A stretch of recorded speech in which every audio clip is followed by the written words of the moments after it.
Сәлем достар, бүгінгі подкастқа қош келдіңіздер. Бүгін біз барлығымыздың күнделікті өміріміздің бір бөлігіне айналған өте маңызды тақырыпты талқылаймыз. Әлеуметтік желілер еркіндік пе, әлде тәуелділік пе? Бүгін осы тақырыпты бірге тарқатып, әр қырынан талдау үшін арнайы қонақ шақырдым. Менің жақын құрбым әрдайым ашық пікір білдіретін ойы терең Ожалғас. Қош келдің, Ожалғас. Сәлем ағару, шақырғаныңа көп рахмет. Әлеуметтік желілер қазір тек байланыс құралы ғана емес, тұтас бір әлемге айналды. Сондықтан бұл тақырыпта әңгіме айтуға өте қуаныштымын. Өз тәжірибеммен де бөлісе кетемін.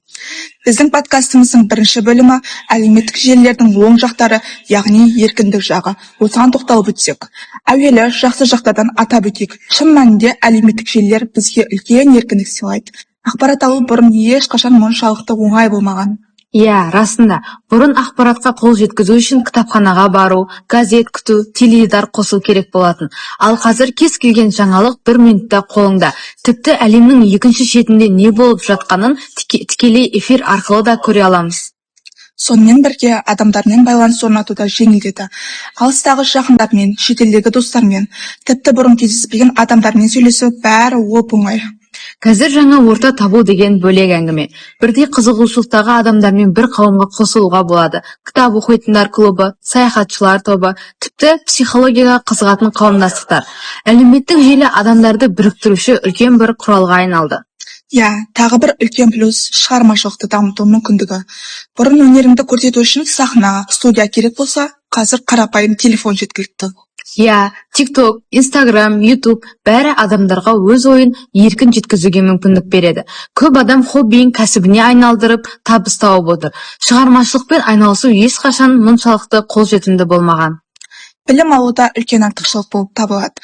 Онлайн курстар, мастер-класстар, пайдалы видеолар, барлығы қолжетімді әрі тегін болатын материалдар да көп.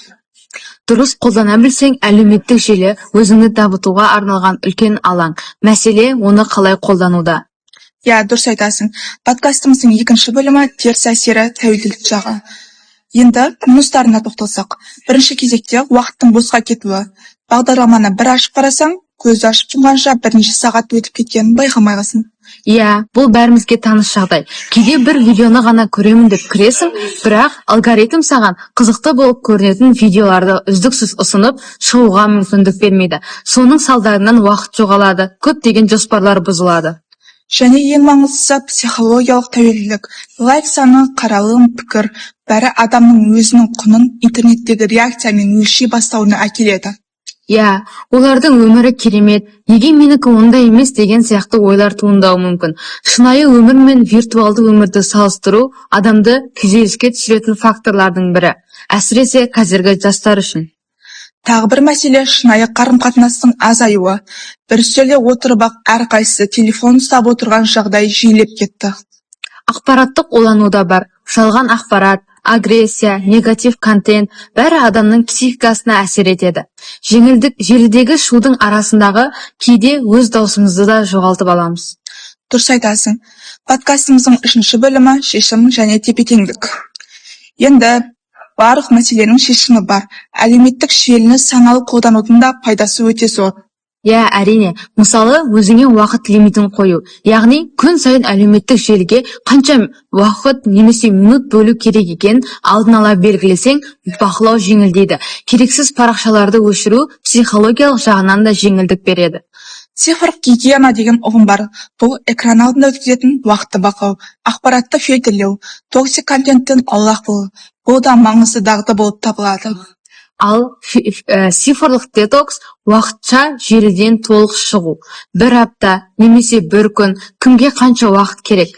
Бұл адамға демалып, миын тынықтырып, шынайы өмірге қайта оралуға көмектеседі. Я негізгі мақсат онлайн өмір мен офлайн өмір арасында тепе-теңдікті сақтау. Екеуі де керек. Тек біреуі екіншісін басып кетпеу керек. Я, әлеуметтік желі дұрыс қолданса, пайда, дұрыс қолданбаса тәуелділікке алып келуі мүмкін. Подкастымыздың соңғы бөліміне де келдік. Сонымен әлеуметтік желі бір мезетте еркіндікте, бір мезетте тәуелділікте. Оны неге айналдыратымыз тек өз қолымызда. Жалғас, әңгімең үшін көп рахмет. Көтерген тақырып өте өзекті болды деп ойлаймын. Мен де рахмет айтамын. Тыңдаушыларға да үлкен алғыс. Әлеуметтік желіні ақылмен қолданайық. Бүгінгі эпизодты тыңдағандарыңызға көп рахмет. Келесі подкастта кездескенше достар.